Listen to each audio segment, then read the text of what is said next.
Hey guys, Desolator Magic here, and everybody's got their undies in a bundle over the reserve list again. And I could just make like another, big 20-minute reserve list documentary, the whole history of it in every detail, but I've already basically done that somewhere on my channel, I feel like. So let's just absolutely zoom through this because Tolarian made a video on it. Now everybody's up in a tizzy about, oh, get rid of it, abolish it, and he's on that side. Mark Rosewater's on that side, but since when does he have a grasp on anything in the game accurately? So the reserve list, it was made in 1996, and the game was created in 1993, like halfway through 1993. So it wasn't even 3 years old at that point. It was even March 1996 that they came up with the reserve list, and it was because people were getting really mad that with 4th edition and Chronicles, they reprinted a bunch of good popular power cards that were going up in price. And some people were like, you just devalued my whole collection. You devalued all these cards I'm holding on to. Thanks. And people like really protested, and it was like store owners, the people selling the product for a basically 2-year-old game that they didn't want to die. So they had kind of a knee-jerk reaction, and they made 2 giant mistakes. One, they didn't put a time limit on it. That would have been the proper thing to do. Say, okay, if it goes on the list, it's just a holding area. We're not going to reprint any card put on the list until 2 or 3 years, maybe 3 years, maybe 5 years even, but I'd say 3, until 3 years after we put it on the list. So now everyone's on the same page, okay? We're probably, we could reprint it when it comes off the list. We probably will. But in all that time, you can hold on to it, resell it, and make your money or whatever. Let's talk about that. They listened to the wrong people. And I know you might be thinking, but Wizards never listens to the wrong voices in the Magic community that are just screaming the loudest. Yeah, that's sarcasm. They do that all the time. Remember when they were going to change standard to a 6-month rotation because having 8 sets was just stupid and inherently broken?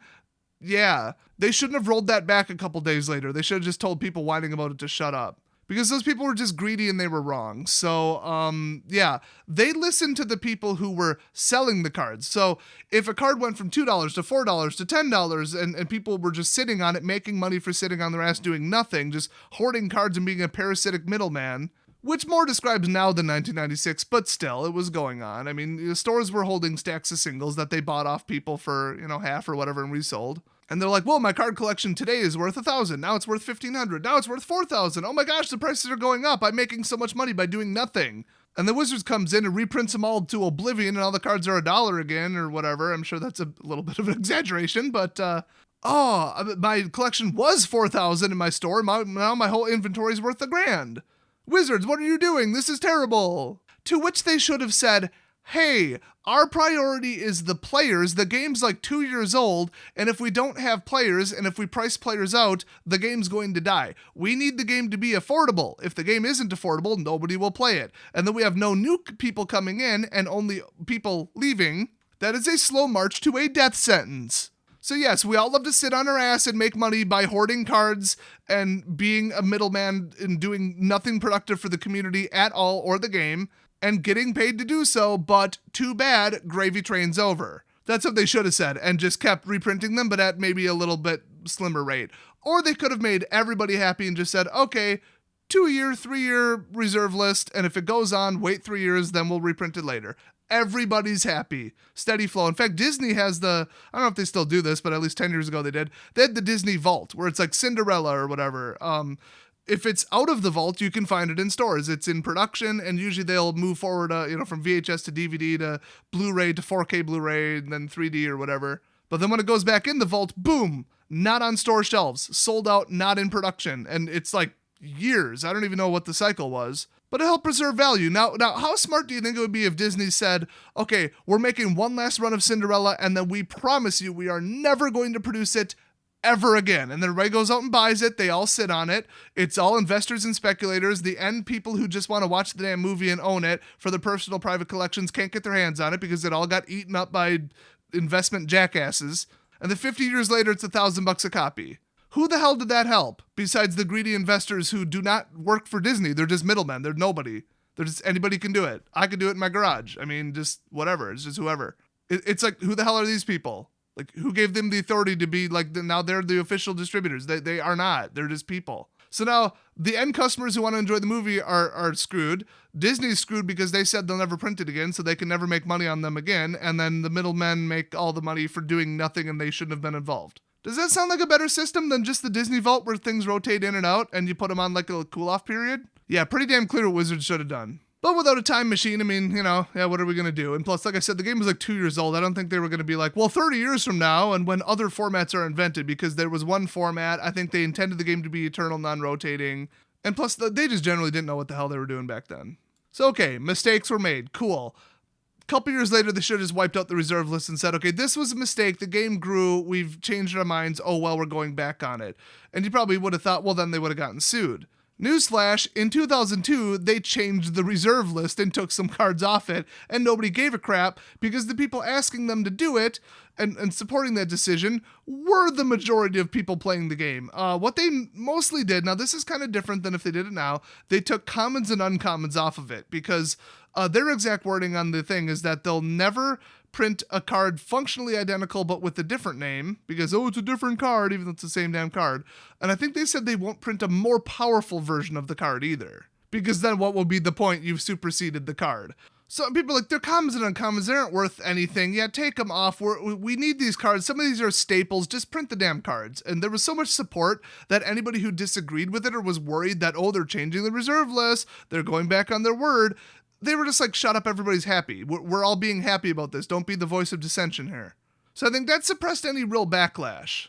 Then in 2010, they did a dual deck Phyrexia versus the Coalition and From the Vault Relics, or at least close to 2010.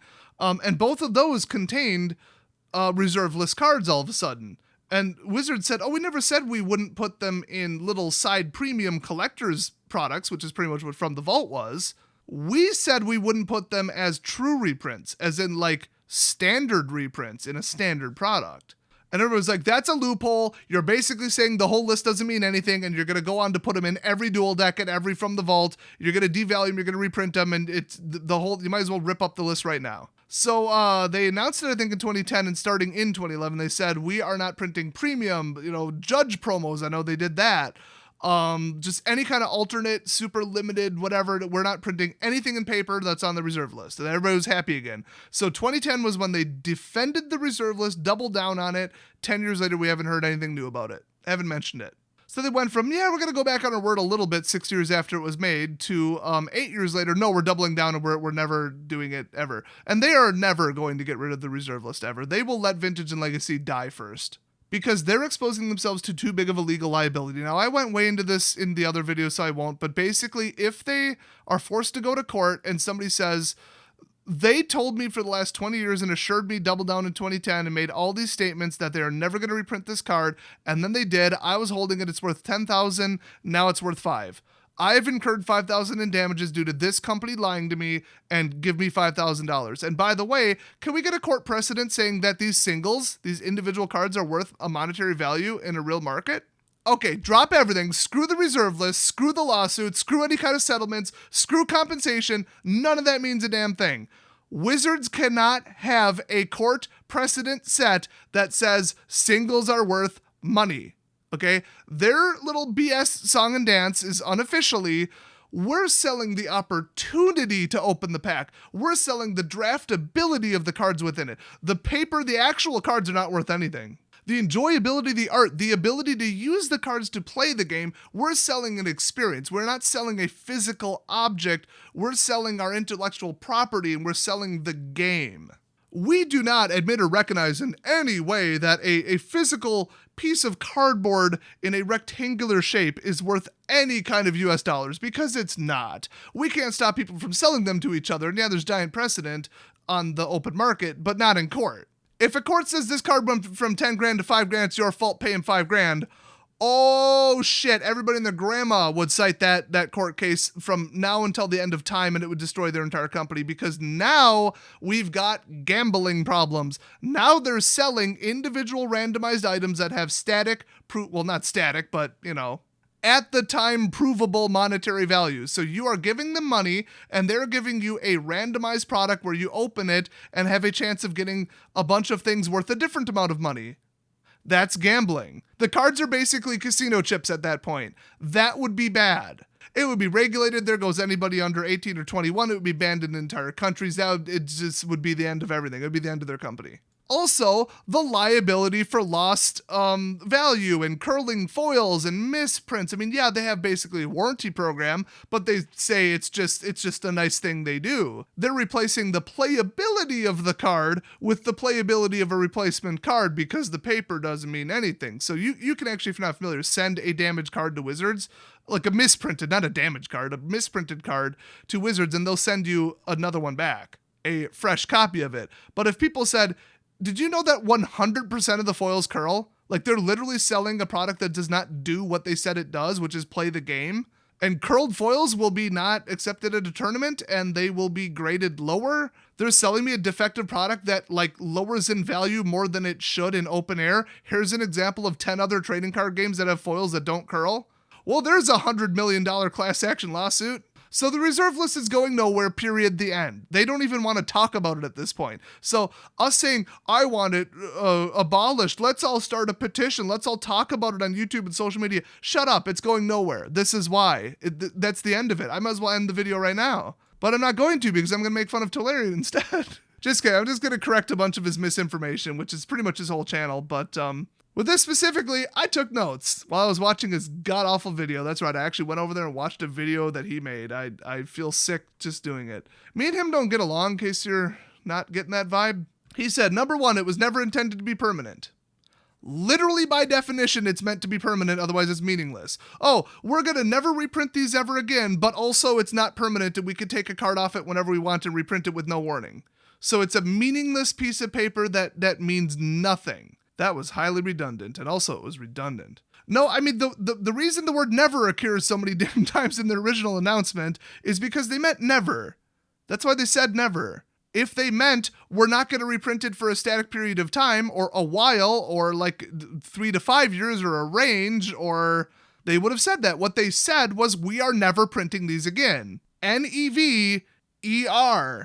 So yes, it was designed from the ground up and intended to be permanent. I can't believe you would say that anything else is true. That's just stupid. A lack of foresight that the game might go on for 26 years, that's a different story, but they intended it to be permanent.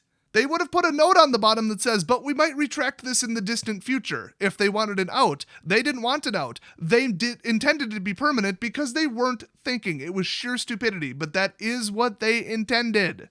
What other dumb shit did he say?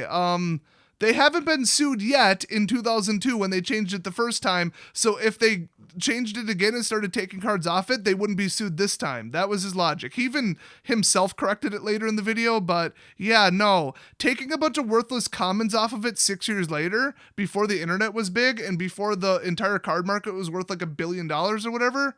Oh, look, some like common counter spell or kill spell got taken off. Oh no, boo-hoo, yay, everybody's happy now we can play with the card again. It's a common, get over it.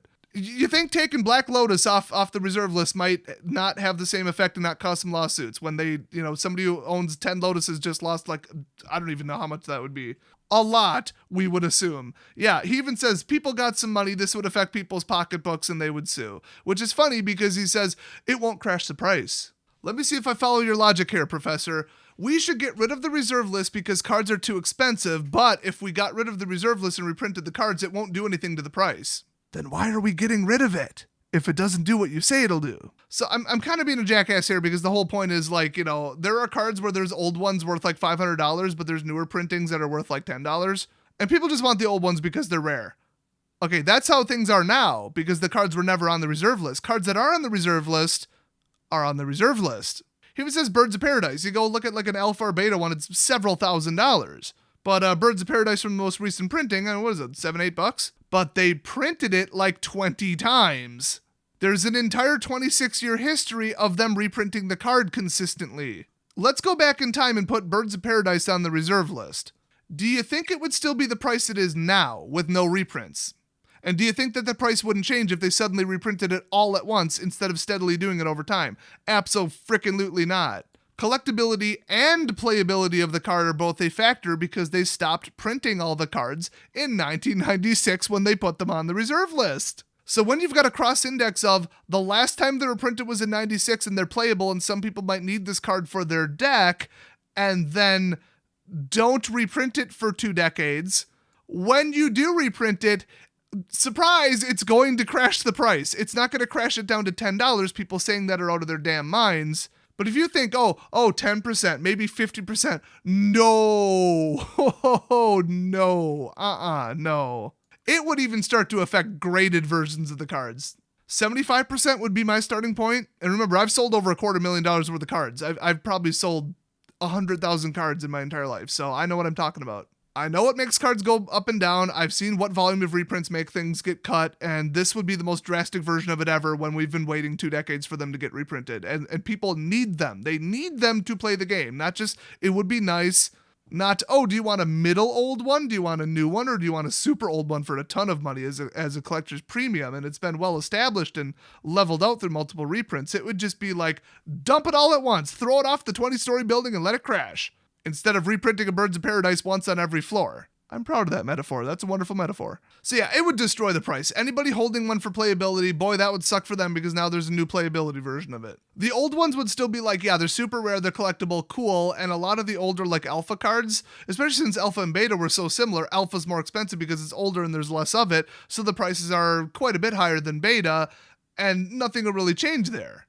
Because if you want the playable version, go to, unlimited, revised, whatever. I mean, not every card was in every set, and not every reserve list card was in all of those, but as a general sense, you could look at the prices there and be like, okay, the newest, most widely printed one is the cheapest one, even though it's on the reserve list. Cool. So in other words, you'll never see alpha, beta, and like unlimited or revised or whatever at the same price.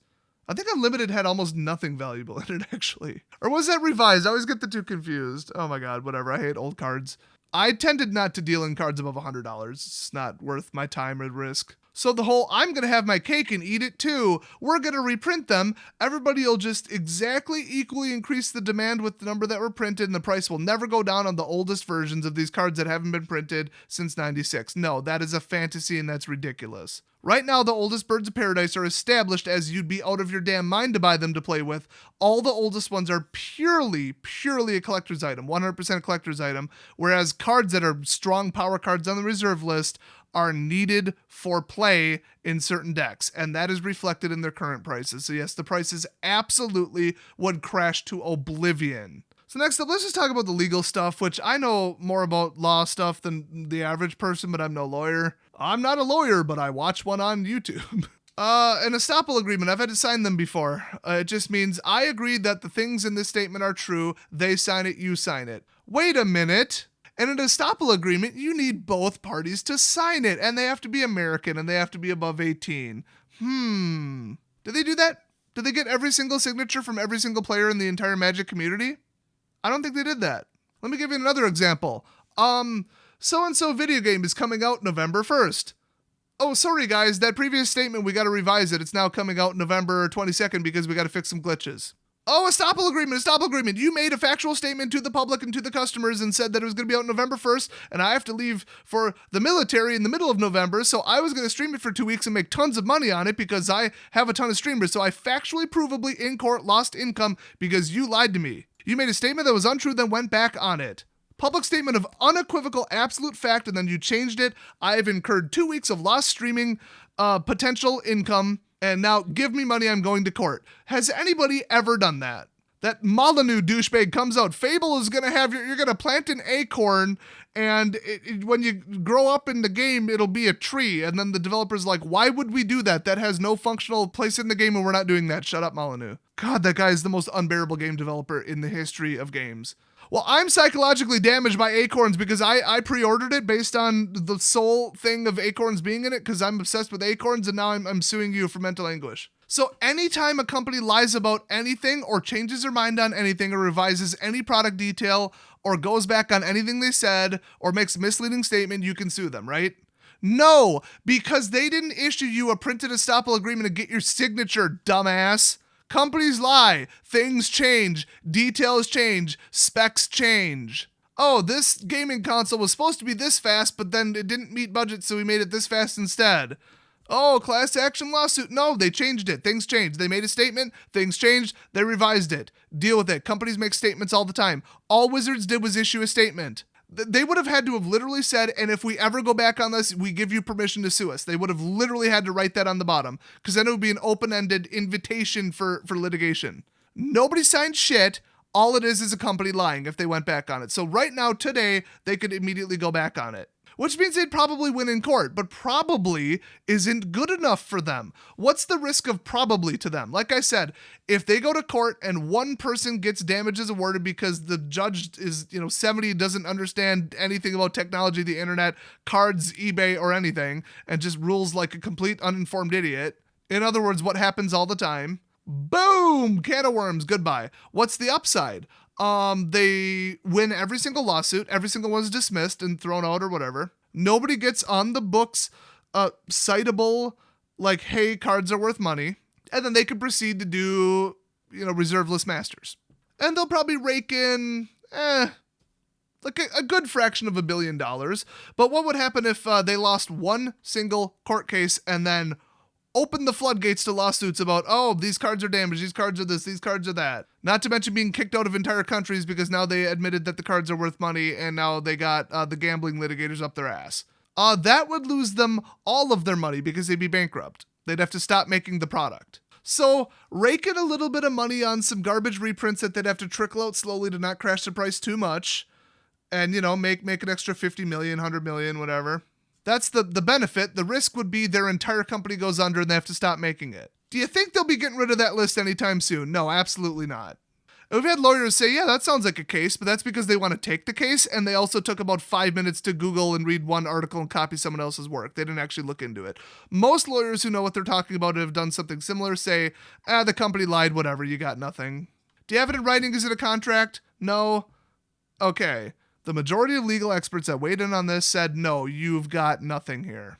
Wizard would win, you would lose, and yeah. I'd recommend you don't be the last one holding the hot potato when they reprint these.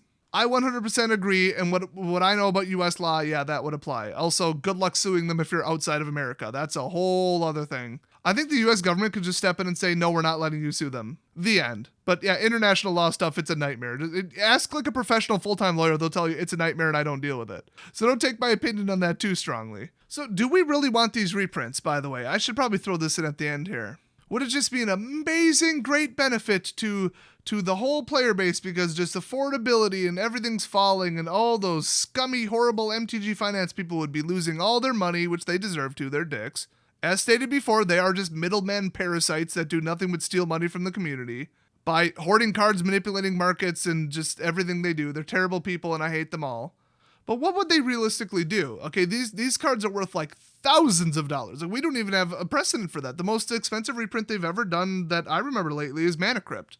That was what, 200-300? Tarmogoyf would be close. That was, I think, what, 150 maybe the first time they reprinted it? There's not even a story about them reprinting $1,000 card, let alone something worth more. Now, there's not that many of them on the reserve list. A lot of them are actually worthless. But obviously, nobody cares about a worthless reserve list card. If it's on the reserve list card and it has been printed since 96 and it's still $1, I don't think anybody wants it.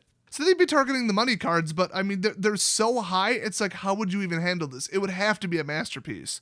And those are so rare, it's like, and then there's still their special editions. Are you really supposed to play with them or just collect them? And then they'd be selling, $20 packs that have $1,000 cards in them. That would attract gambling litigators, obviously. Or they could just be like, fine, it's in Modern Masters 4 as a rare. And then those versions, obviously not completely the first versions, but those versions would be maybe $100. And then the $1,000 version realistically would probably crash to $500 to $250 would be my estimate. Not alpha, not graded. Like there are levels to this. There are limits. But even the oldest ones have crashed significantly because, like I said, they're propped up by collectability and playability.